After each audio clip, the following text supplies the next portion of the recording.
Je suis en train de beaucoup regretter d'abord. Premièrement, d'abord, de l'acte qui vient de se poser ce matin. Et en plus, tu viens me déposer, tu me donnes 15 000 francs. Je vais faire quoi avec ça? Et en plus, tu m'as pris toute la nuit et une demi-journée jusqu'à midi. Et puis, tu voulais trop me faire, tu voulais trop écarter mes jambes pour faire si c'est 3 coups, si c'est combien de coups, tu voulais t'arrêter. C'est pour me donner 15 000 francs. Je n'aime pas d'ailleurs de relations comme ça.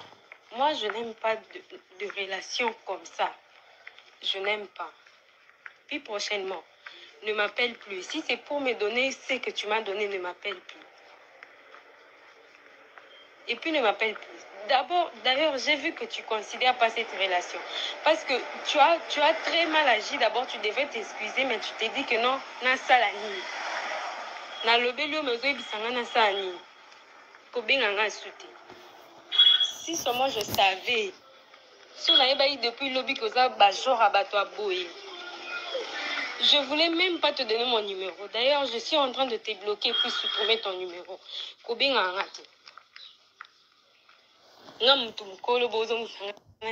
000 francs, je vais faire ça. Non, ça, non, ça va même pas arranger mes cheveux. Les 15 000 francs ici. Ça va même pas arranger mes cheveux. Et puis, je suis sortie avec toi sans préservatif. Si tu as les infections, je ne sais pas. Ah bah, si risque, tu as quelle maladie, je ne sais pas. Mais quand même, je suis sortie avec toi. Et puis, tu viens me dire, j'ai fait 6 mois sans les faire. Toi, 6 mois sans les faire. Avec la fille là qui te donne trop de bisous, comme ça, tu penses que tu l'as jamais baisé. Ne m'appelle plus jamais. Plus jamais si tu entends cette voice. Tu m'as trop énervé. Et puis, ce que tu as fait, j'ai pas aimé. Tu peux pas me donner 15 000 francs. Omoninga ndumba babala oyo koki ozoyo lalisi na ndaku na et puis na tongo opesi ba 15 000 francs, ba 10 000 francs. Je suis pas ce genre de fille, je n'aime pas ça. aza ndumba ya balabala te, aza ndumba ya kilo, nayebi te naloba ngo bongo ya pampamba te, donc ndumba ya poids. Mbote wana ndiam DGD te fait mafuta ya sika. Nzamba mona papa mbolela ngai bino moi c'est la grande dame. Les amis, ça fait mal, hein. Ba makambo aboye mais to sa ko boni, to le makoloba te. Bande ona ngai kala kindumba ezalaka eloko moko oyo bato moko boye o bande se retrouver na ba circonstances to pe ba réalité ya ana choix te. Ana choix te. Moto aza to akosunga ya tali likolo atali se akomi na suka, donc prise à suka pour survivre. Eza il faut fungola makolo epa mobali nyonso po bapesa ne fiske ya kolia. Bandeko lelo kindumba ekoma nango passion. Kindumba ekoma passion. Bomona mwana moko boye neti mwana mwasi okomona ye aza jeune, mwana moke très joli. Koyoka ye komona ye on dirait aza ya pasi ya mawa. Elobi ata belle sœur nanga tindela nga ba video ya lobi mwasi kitoko me mayele eza te, mayele moke, donc ba sakani na ye quoi, sakani na ye, sakani na ye, vrai sens du mot ko sakana. Bomona mwana mwasi on dirait me mayele eza te. Komona mwana mwasi oyo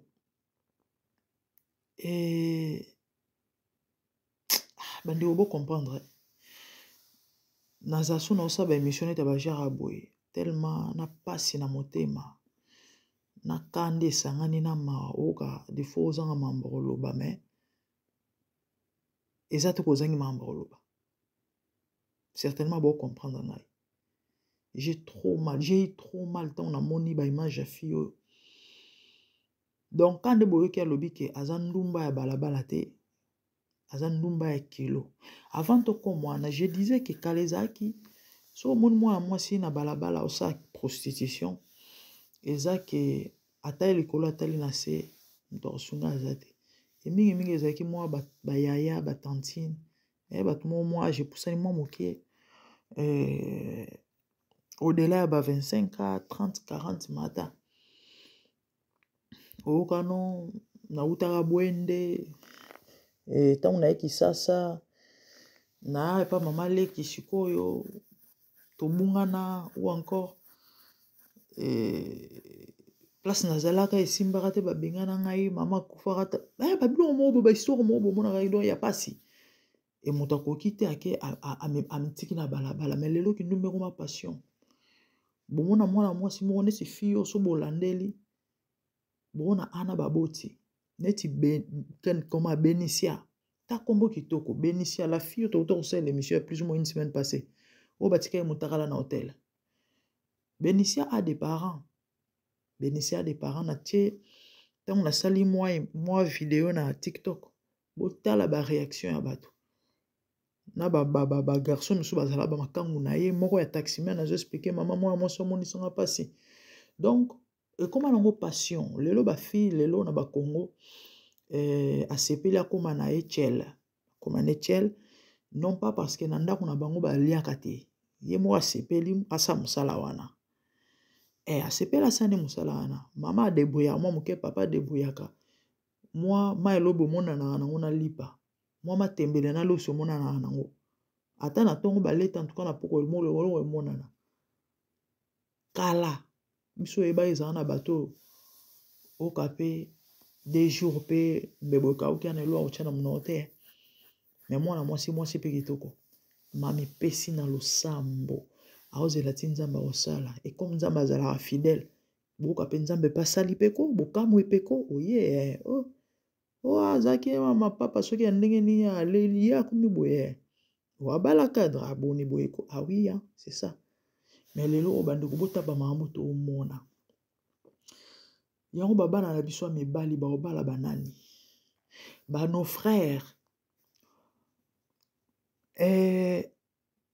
nos frères nos enfants bandeko na biso ya mibali baobala banani bana basi bilenge boye bana na plein avenir bozoka video yango na sango bozoka ngo na sango kande boyoki alobi wana zwe butu mobimba na demi journée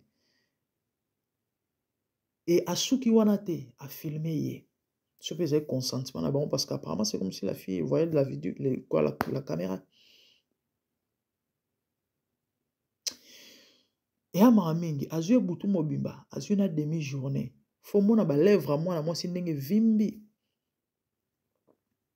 malheureusement YouTube epermetaka mitakala te dommage ke eza na bato mosusu bapermetaka bango ata batya mwa morceau ta mosusu ya mwa tolo ya mwa libele ya mwa nsima me nga malheureusement déjà nde na otozwa risque awa doso na meke ya risque eza bomona so chaîne te balèvre mwana mwasi evimbi parce que babandaki naviguer butu ti tongo ti de journée mobimba et moi mobali ayebisaki asali 6 mois asali te donc bamampuya na bankema 6 mois plus bamata kita batobola nini oyo wana babuka mbetu bamanono sango moto ayebaka bakombo yango na bankoro soki bandungu badia oyo ya Jani Fai mpe ya sonama na soki babiloko nini wana bandeko mwana bato ya moke nabenge kutu mwana moke te parce que bana oyo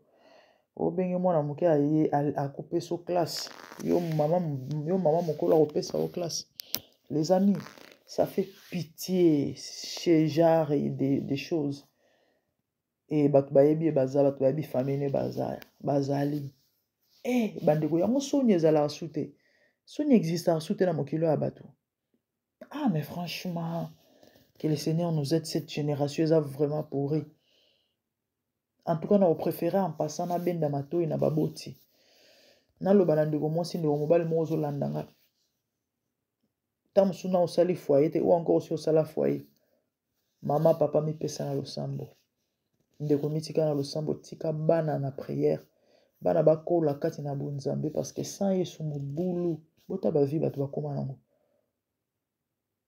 nalinga plus nalobela mambo motakala baja bametakala oyo normalement l'état congolais faut asa quelque chose pour nango mambo esila babiloko esila ya kitoko te eza propre te eza respect te nidité eza dignité ya motu eza personnalité ya motu Hein? Exposer une fille. Mutakala boye. Ye monga mi bombi. Bien que photo ne bimi to tchela bino photo na. Et puis après, aux ba image au balancer. Mais c'est quoi ça? Normalement, il faut pas comment okangela makambo yo. Po babiloko esila. Et bazo ba pe abana ngo ba si porter plainte. Si vous saisir justice effectivement et l'eau au salema. Mais tellement bakenda pe kofunda te. Donc mais tant mutakala kiodo bimara aba bakenda luka kiodo bango bakenda okanga kiodo et pourtant kiodo a publié ba vidéo te. Yende ba publier ye. Siko ba oyo nyonso ka po aza kiodo, po aza artiste. Siko ba oyo nyonso, pourquoi vous n'arrêtez pas ces gens et pourtant ba bato ba yebani. Quand je dis koyebana, déjà le fait ka vidéo e bimimino boyebi Congo ndenge ezalaka no. Bato ba ko identifier penza epa na bino ma mbutu ya bino. Normalement bandeko elonga penza ne ko sala l'émission ezaki l'État congolais il faut azwa maambo ya ba mitakala au sérieux. Ça n'est de trop. Au du moment si on filme et puis après on publie. Mais c'est quoi cette histoire? Bande onanga. Na posa kolobezanga te. En tout cas, na évité que Dieu nous aide. C'est vraiment très regrettable. Il faut voir la vidéo. Il faut voir la vidéo. Donc neti kaka na baba. Donc il faut mona bon comprendre na zoka moi kilo na lo baba bilo misusu. Donc neti kaka Rwanda na Burundi kotako. Neti kaka des pays voisins nyonso pe kota. Mais il faut que mona et à passer. Ils ont vraiment marre. Il faut dire le modèle ba gumbeli ba gumbi a comme on kwanga. Bakangi basinga. Ba gumbi makolo wana nyonso ba ko sala musala quand de boyoki alobi na voice effectivement quand de boyoki alobi na voice wana. Tu m'as pris, tu voulais tout écarter ngaka ba jambo. Nzamba songa. Cette génération. Mbota basi mibali ba okebala. Ya on bela on ba komi na on ba pédé hein. Bah oui, parce que basi malonga baza soutien. Comment moi non ambula na e. C'est compliqué. C'est compliqué. Et na souka on va payer 15 000 francs. Ma ouais. Pour les amis pour na ba éviter 15 000 francs, c'est à peu près $6 si je peux dire. Ouais, parce que le dollar est comme ça à 27 et sur 28. 27 et sur 28. Et les amaming, ils ont passé. Ils ont vraiment maming. Il a vraiment passé. Donc, je vais payer sur $6. Sur $5 nandambo. Il y a un moment où ils ont déclaré que bon, on a aussi un autre soukiti parce que il y a un baba fille ba vivaba. Aux yeux au rodé boy, au PC à $100. Ma ouais. Oh God. Have mercy. Cette génération que Dieu nous aide. Moi aussi, je suis et puis Elengue, très jeune. On a un potentiel. Il y a un bon monde lelo. Ba mabal les a sous na sens te. Mobala obala moi si aboué. Anelo on a bénéficié. L'homme ne bénéficiera à bénéficier de l'autre parce que moi ça c'est la bonheur. Bible sur qui trouve une femme trouve le bonheur. Ici il ne s'agit pas d'une mauvaise femme ou d'une non. Toute femme est un bonheur. C'est la Bible qui le dit. On ne dit pas que celui qui trouve une bonne femme, celui qui trouve une femme trouve le bonheur. Si comme on bana boy, bonheur est kenda. Tata mobo azwa kiye cadre moko honorable moko akenda na bonheur. Tongo. Ya tikalika epopolo apamba bino bomona mwasi kitoko. Abwa kama abendi beauté na pona mona ba photo na partout bazo publier. Basuki soki nini soki nene bo. Bonheur est kenda. Ba fille à poisse. oene na ndako boye vie ekauki obanda koluka na courage ya kimwana mobali mwa basan ebanda ozangala te eya moko mpe so mpo oke mpe kote moko boye mpo oka mpe ozongi mpe na makambo me obali mwasi ya boyoka vie ebandi okauka yo. Je connais un ami comme ça na minute oyo libala yango mpe kufa babota mpe te aobota te aobota te aobota te bonheur ekenda ntongo tata na si azwa asalela étoile sikoyo ntango ozwi yo moni ozwi mwasi non ozwi epave ayeli yo nde kutu libabe okaa makambo ezobeba moto ayeli yo bibebela wana ye wana mwana bebele oyo bamise bayemba bango babana yango bebele na oyo tomona ya pas longtemps video ya mwana moso ya 7 ans so ya 8 ans na Pakajuma aza ta na libele ta oluka mbongo siko mwana boye boyebisa ngai na 7 ans so na 8 ans tia koma na ba 21 ans jogo wana ba numero ya format tout eleka siko abali akutana na chance azwi mobali mwa yokele maatia na ndako ya monika inona longola mwana na pasi nzo ande mwana na aza na palmarès donc CV ya kosakana te abunda guerre à 40-45 abunda guerre à est à Congo abunda na bawazalendo donc asala face na bango siko moto aboye libuluma nzengele kande to nde to moni mwana moso siko bato bamoni video bamoni donc netika ba deux pays voisins nyonso ekota ya mawa bandeko nange ya pasi yango tata tozoyebisa bato bosambelaka les gens voient comme si bato basambelaka mituna bango esala so malamu te nzonga nde bavrai noko biso nde tocomprena ntongo ke vie sans yesu mobulu bosambrie tellement vous êtes envoûté boyeba ndeni yo mpona omoni ke noso outika yo moja komeli ole fufu libumo ovimbi so tie makolo likolo ya miso wana so sukoli ozwi soki kirda otie na mino ozokotala baserie ozokozape mokili esuki wana mawa monjani ndenge akei nakwa ndima mbinga mobali ngambe baobalali nzambe eke Dieu nous aide bandeko nanga mingi ya koloba ezali mais bon toloba essentiel bamakambo bezosala mpasi meke voulez-vous nakosuka nanga awa nalingi naloba mingi ya koretenir eza message na nga vraiment na passé en tout cas so bokopartage bavideo na biso ezala malamu l'état congolais azwa osere mambo ya mitakala parce que alire mambo ezokendele ya so normal te comment explique ozwi mwasi mpo obima na ye bofilme intimité mpe apropos ozongo kopartage c'est quoi sentiment nini plaisir nini na baobjectif na makanisi nini l'état congolais fo azwa makambo osere ya liboso ya mibale bandeko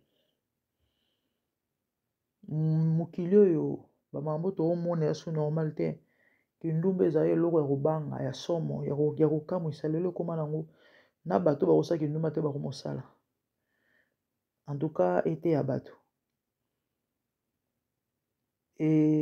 basi ya kobala mwasi nyonso ya mwasi ya kobala te komona te ate petit to mwana moke na moni asena au contraire bawa mikende kutu nde basali vie makasi koleka mikolo donc mokili etambola mpenza na sens inverse quoi.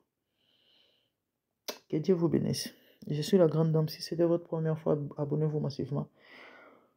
Partagez, faites large diffusion. Et activez la cloche pour ne rien rater. Commentez s'il faut. Partagez nos vidéos, likez. Et ça bien. Et bonne chose à vous. Que Dieu vous bénisse. Merci, au revoir. Et tout cas, les choses sont ndumbango wa molasongo. Ngazoloba ke aza ndumba balabala te. Do ya ndumba ya ndako quoi. Ya ndumba ya ndako. Tu sais, je suis en train de beaucoup regretter d'abord. Premièrement, d'abord, de l'acte qui vient de se poser ce matin. Et en plus, tu viens me déposer, tu me donnes 15 000 francs. Je vais faire quoi avec ça? Et en plus, tu m'as pris toute la nuit et une demi-journée jusqu'à midi. Et puis, tu voulais trop me faire, tu voulais trop écarter mes jambes pour faire si c'est 3 coups, si c'est combien de coups, tu voulais t'arrêter. C'est pour me donner 15 000 francs. Je n'aime pas d'ailleurs de relations comme ça. Moi, je n'aime pas de relations comme ça. Je n'aime pas. Puis prochainement, ne m'appelle plus. Si c'est pour me donner ce que tu m'as donné, ne m'appelle plus. Et puis ne m'appelle plus. D'abord, d'ailleurs, j'ai vu que tu ne considères pas cette relation. Parce que tu as très mal agi. D'abord, tu devais t'excuser, mais tu t'es dit que non, na salani. Na lobelio mezo bisanga na salani. Kobenganga souté. Si seulement je savais, si on avait baillé depuis le lobby que ça bajor abato à boé. Je voulais même pas te donner mon numéro. D'ailleurs, je suis en train de te bloquer puis supprimer ton numéro. Kobenganga te. 15 000 francs, je vais faire ça. Non, ça, non, ça va même pas arranger mes cheveux. Les 15 000 francs ici. Ça va même pas arranger mes cheveux. Et puis, je suis sortie avec toi sans préservatif. Si tu as les infections, je ne sais pas. Si tu as quelle maladie, je ne sais pas. Mais quand même, je suis sortie avec toi. Et puis, tu viens me dire, j'ai fait 6 mois sans les faire. Toi, 6 mois sans les faire. Avec la fille là qui te donne trop de bisous, comme ça, tu penses que tu l'as jamais baisé. Ne m'appelle plus jamais. Plus jamais si tu entends cette voix. Tu m'as trop énervé. Et puis, ce que tu as fait, j'ai pas aimé. Tu peux pas me donner 15 000 francs. Mais quand tu vas dire que tu vas avoir un bon avantage, les abonnés, 15 000 francs, 10 000 francs. Je suis pas ce genre de fille. Je n'aime pas ça. Je n'aime pas ça. Que le Seigneur nous aide.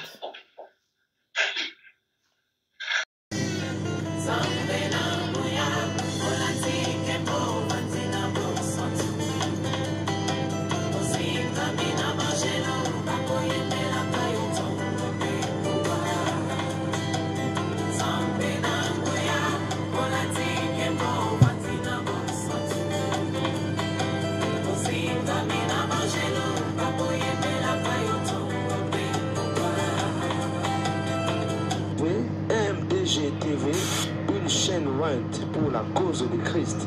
Mafuta Yasika, Mafuta Yasika, Mafuta Yasika.